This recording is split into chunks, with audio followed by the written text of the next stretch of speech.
If you want to know why your chest feels heavier at 3 in the morning than at any other point in your day, don't start by blaming the cold you think you're catching. Don't start with the cough syrup on your nightstand either. Start with something almost nobody thinks about. Start with what gravity, your own throat, and the simple act of lying down are doing to the mucus already sitting inside your airway right now. Here's what most people never hear. The phlegm that pools at the back of your throat at night, the stuff that makes you cough yourself awake, that thickens your voice, that makes you feel like you're breathing through a wet cloth, it isn't always a sign that you're getting sicker.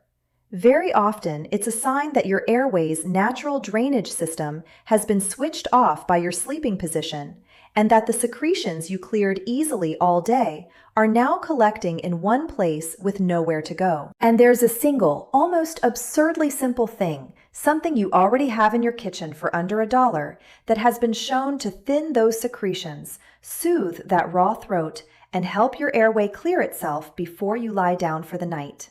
Not a drug, not a supplement, not a device.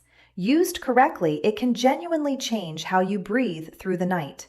Used incorrectly, the exact same thing can spike your blood pressure, wreck your sleep, and in one specific scenario, put your life in danger. So I'm going to show you both the right way and the dangerous way, because the difference between them is everything. Most people believe nighttime mucus is just something you suffer through until a cold passes, that you either wait it out or knock yourself out with medication and hope for the best. But after years of looking at how the airway actually behaves, I've come to understand something that quietly contradicts that.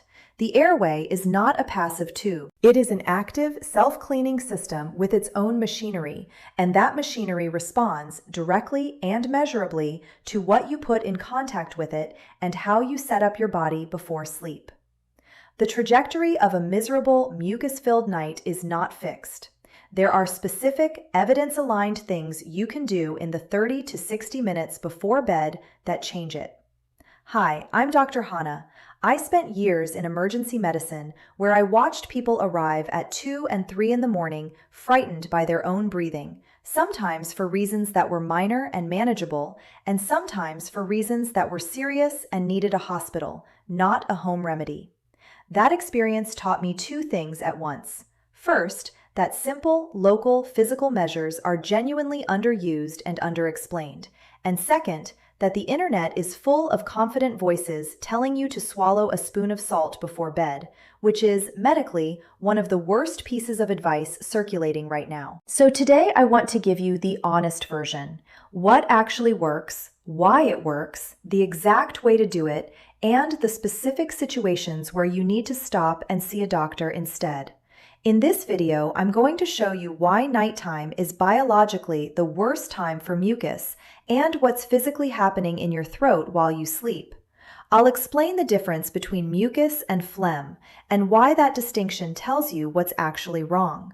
I'll break down the real biophysics of saltwater, what it does and what it absolutely cannot do. I'll walk you through 3 precise bedtime protocols with exact amounts, exact timing, and exact preparation.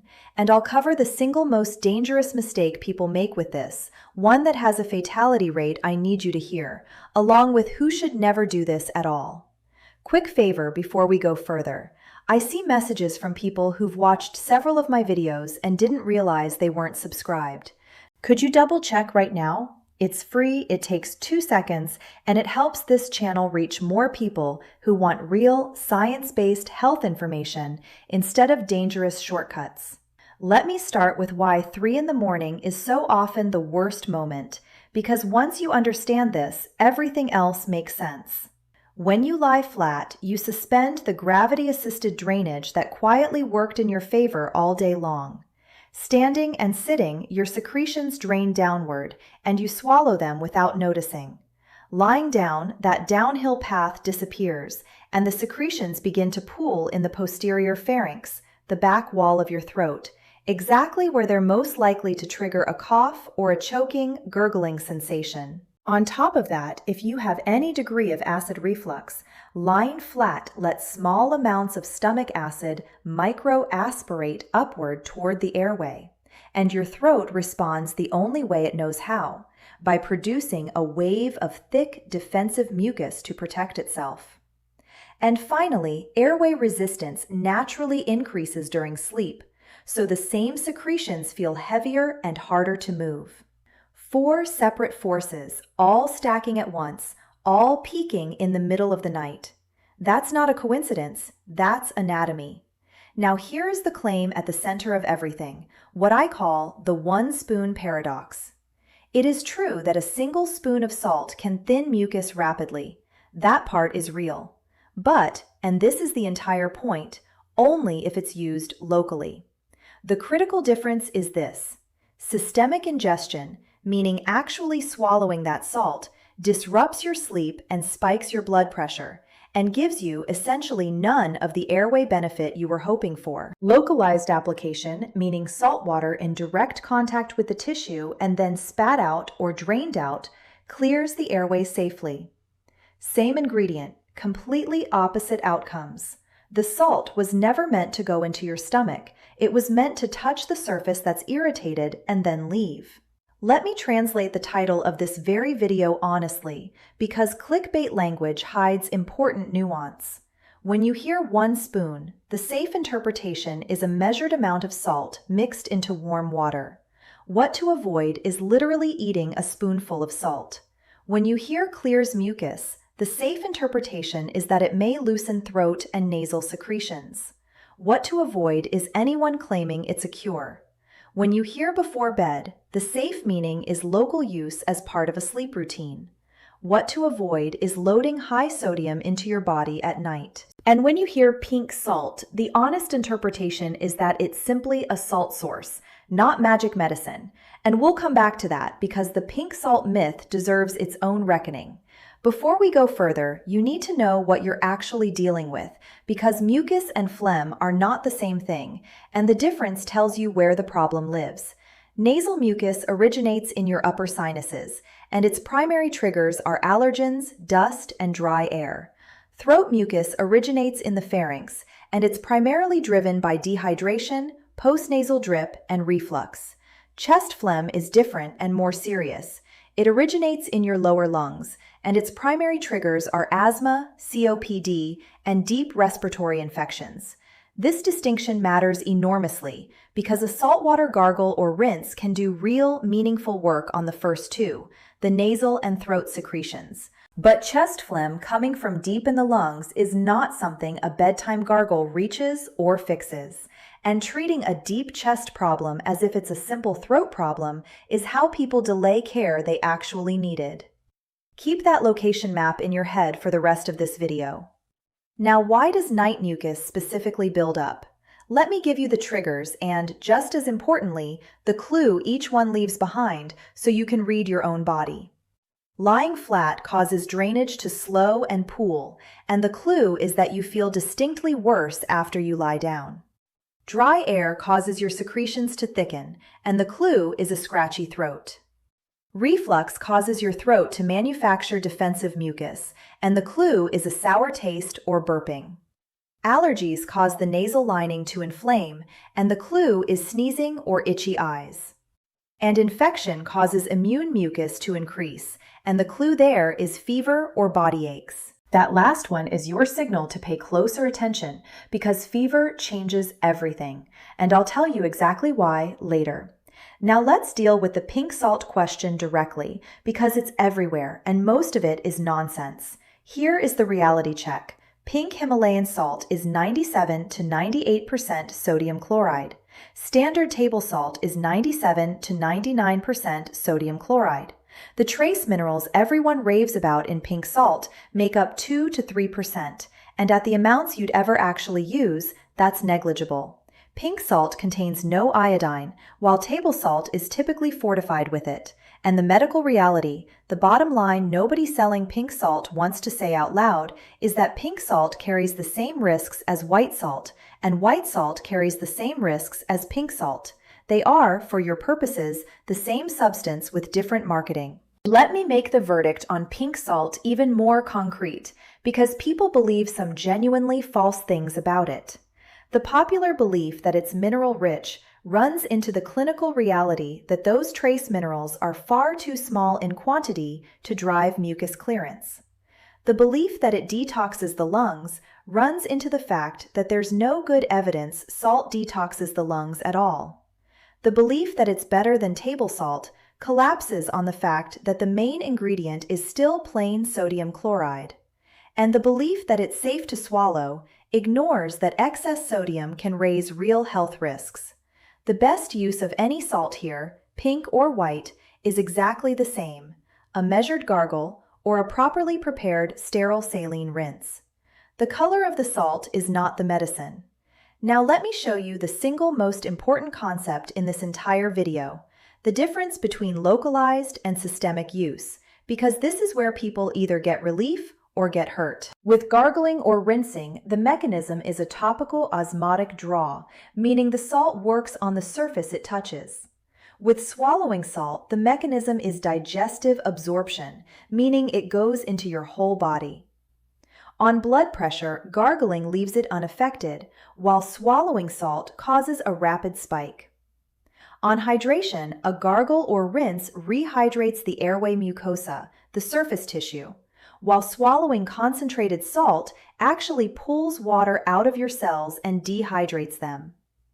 And on sleep, the localized approach improves nocturnal breathing, while swallowing salt before bed triggers sleep-disrupting nocturia, meaning you wake up needing to urinate as your body works to flush the sodium load. So the person swallowing salt for better sleep is doing the exact thing that will fragment their sleep. Local good, systemic bad. That's the whole game. So how does saline actually thin mucus? Let me give you the genuine biophysics because the mechanism is elegant and real. First, the osmotic effect. A higher salt concentration in the water creates a gradient that draws excess water out of swollen, inflamed tissue, which reduces that puffy, congested feeling. Second, the mucolytic action. The salt physically disrupts the ionic bonds that hold the thick mucus gel together, literally thinning it so it can move. And third, ciliary support. Your airway is lined with cilia, microscopic hair-like structures that sweep mucus up and out.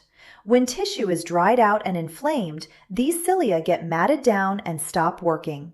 Saline rehydrates them, allowing them to stand upright and resume their mechanical clearance. So you're not just diluting mucus, you're restoring the airway's own cleaning machinery. Let me put that in plain English because the benefit is local contact, not swallowing salt. Step 1. The warm salt water wets the irritated throat surface. Step 2. The salt changes the fluid balance around those thick secretions. Step 3. The mucus becomes easier to move, cough, or spit out.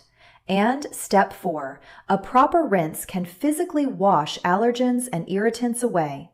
That's it. No magic, no detox, just physics and physiology working on a surface you can actually reach.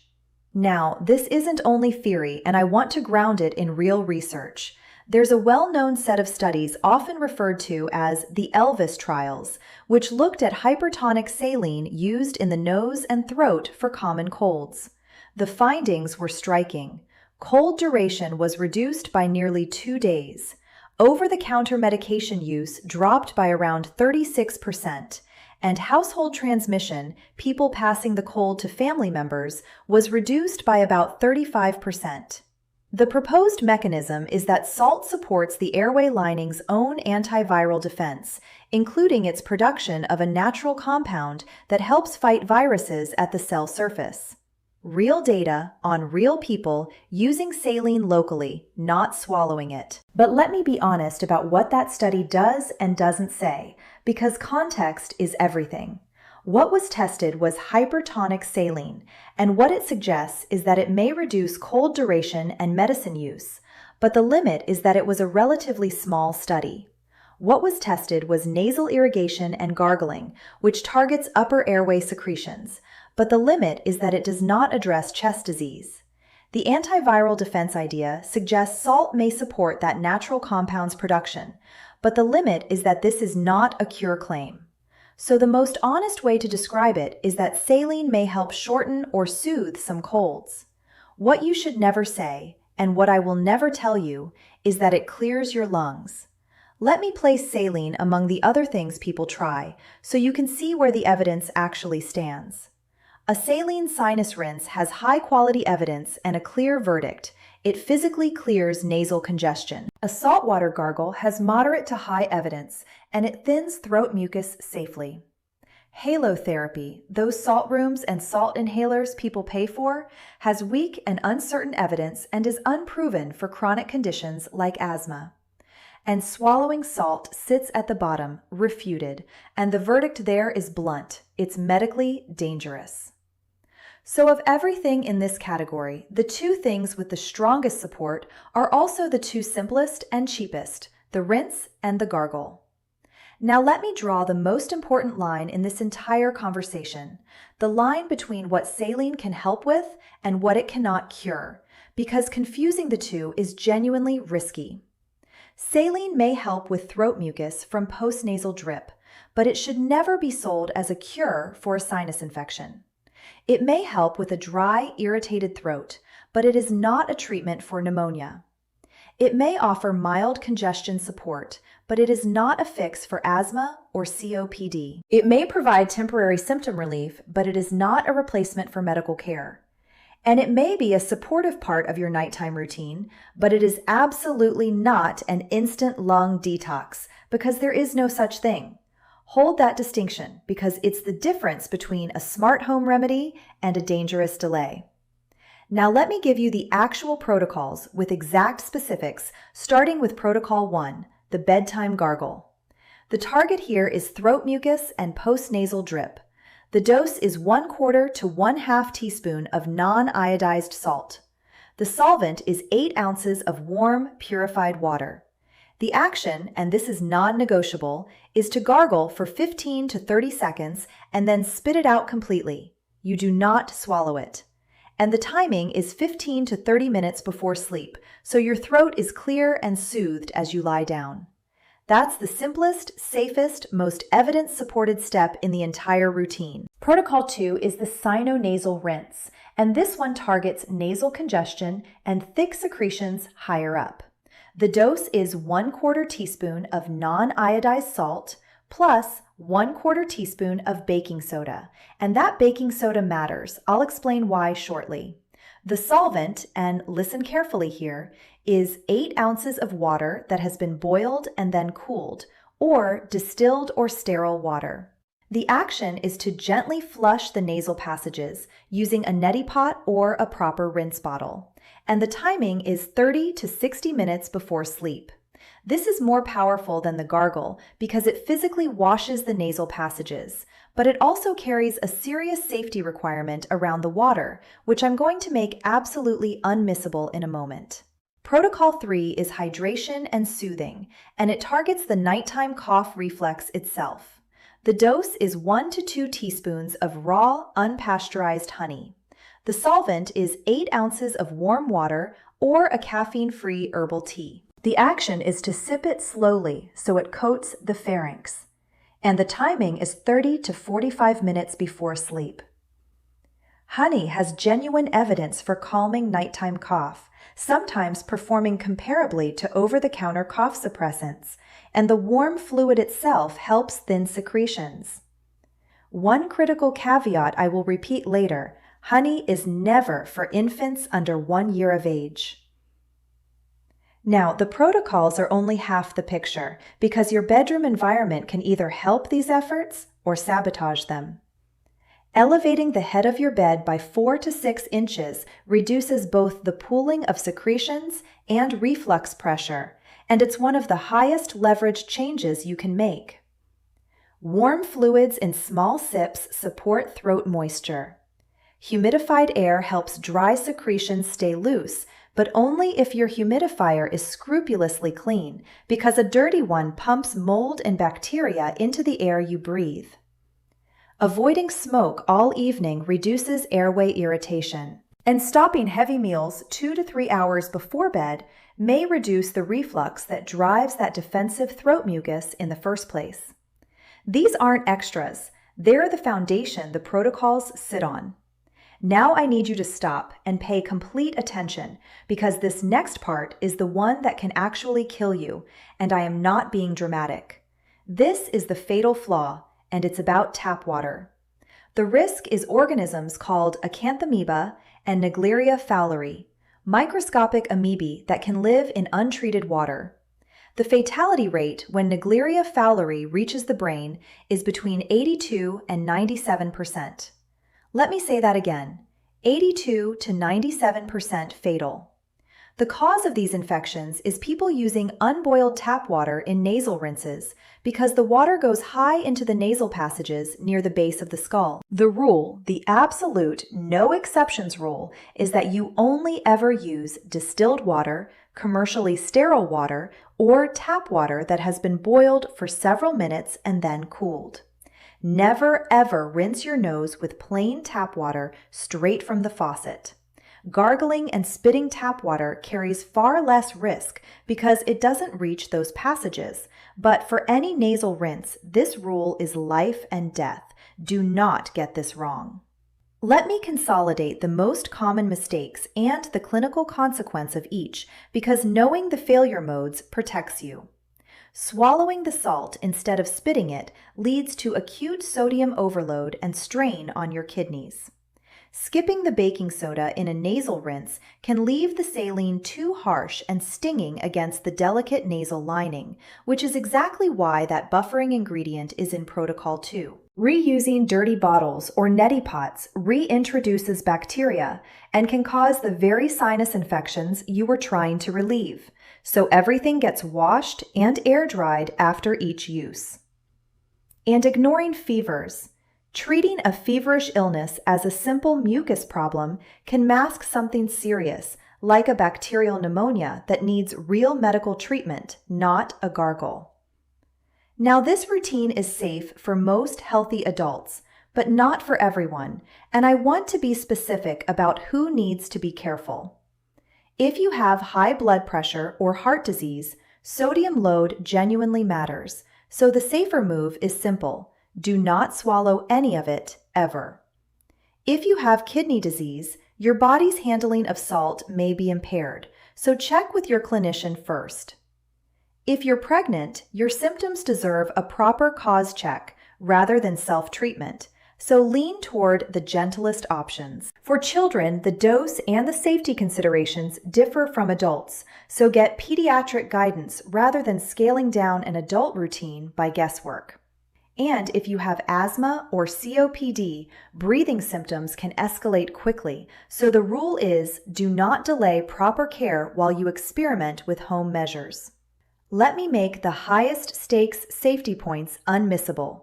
For anyone with hypertension or kidney disease, you must strictly avoid accidental swallowing, which means measured amounts, careful technique, and spitting everything out. For infants under 1 year old, you must never use honey because of the risk of infant botulism, a serious illness, full stop. And then there are the red flags, the moments where you close the cabinet and seek immediate medical care. If you are coughing up bloody, pink, or frothy phlegm, that is not a home remedy situation. If you have a high fever, confusion, or severe facial pain, get evaluated. And if you have persistent wheezing or shortness of breath, do not wait it out.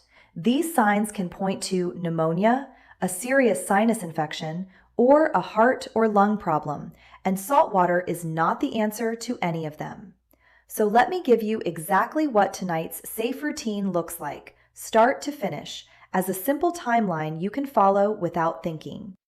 At 60 minutes before bed, do your sinonasal rinse using sterile or properly boiled and cooled water with buffered salt, meaning that salt and baking soda mix.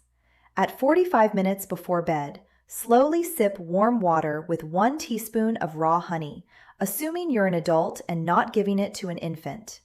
At 15 minutes before bed, do your warm saltwater gargle and spit it out completely. And at bedtime, elevate your head 4 to 6 inches and go to sleep. 60, 45, 15, and then bed. Layered correctly, these aren't 4 random remedies. They're a sequence where each step sets up the next. clearing the nose, soothing the throat, thinning the secretions, and positioning your body so gravity finally works with you instead of against you. Let me bring this all together, because if you remember nothing else, remember these 4 lines. The truth is that pink salt is not the magic here. Saline contact is the actual tool, and the color of the salt is irrelevant. The use is to gargle or rinse safely, and then spit it out or drain it out, keeping everything local. The never is to swallow a spoon of salt before bed, because that single mistake gives you all of the risk and none of the benefit. And the watch is for fever, blood, chest pain, wheezing, or shortness of breath, the signs that tell you this has moved beyond anything a home routine should handle. Your nighttime breathing is not something you simply have to suffer through. With a properly prepared rinse, a simple gargle, a little honey, and a slightly elevated head, you can give your airway exactly the local support it needs to clear itself, safely, cheaply, and tonight. You have far more control over how you breathe through the night than you've been led to believe, as long as you respect the line between local and systemic, and the line between a symptom you can soothe and one that needs a doctor. If this gave you a clearer, safer way to think about nighttime mucus, do 2 things for me. First, share this video with someone who lies awake coughing at 3 in the morning, because the difference between the safe method and the dangerous one is information they deserve to have. And second, if you haven't already, subscribe, so the next time I break down what the science actually says, separating the genuinely useful from the genuinely harmful, you don't miss it. Take care of yourself, breathe easier tonight, and I'll see you in the next one.